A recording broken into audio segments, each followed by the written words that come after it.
Oh, Genkai, why did you have to become one of the broken decks? Team Genkai keeps its ability to be broken with new techniques that allow each character on the team to stare Toguro down in sheer power. Ever since the introduction of Devo, Genkai has lost its main theme of using characters with territory and making them just smack things super hard. Meta has eaten you alive, my fair lady. What does the team do now?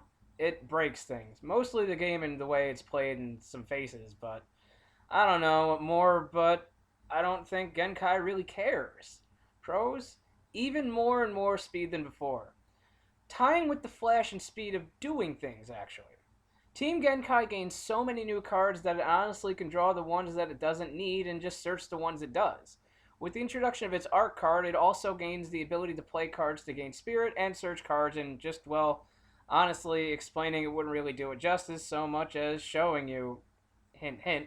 So I suppose I'll just stop explaining it. Cons?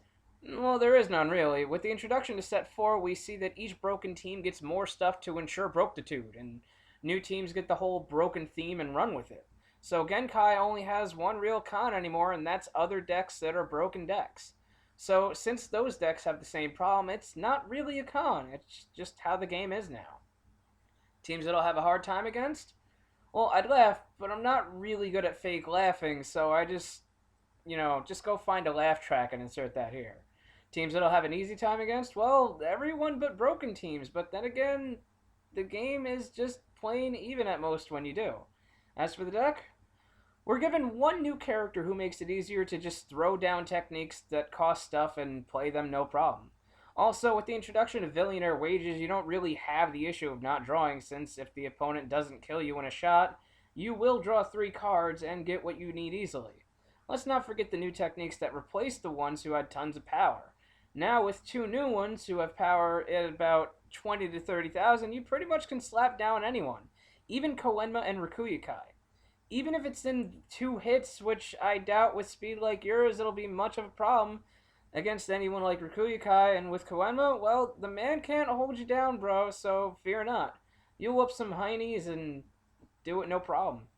How does it work? Well, firstly, let's throw out Yukaito, the good one who makes the team broken, into slot 1 so he can get stuff into the discards for Challenge of Wills to be good and there for you while thinning the deck for stuff you might actually need.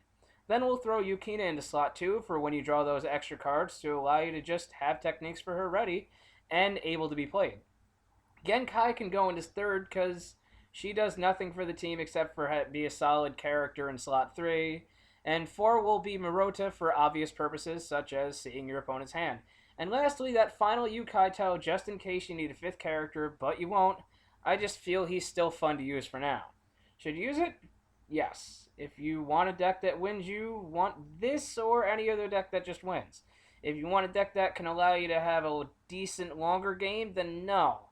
Stay away from Genkai and her ability to destroy anyone foolish enough to say she's too old to destroy you. In conclusion, Genkai solidifies broken and shoots it through the roof with her new cards. She's in the top tier of decks, and only so few people will join her in being broken, although some not as efficient as her.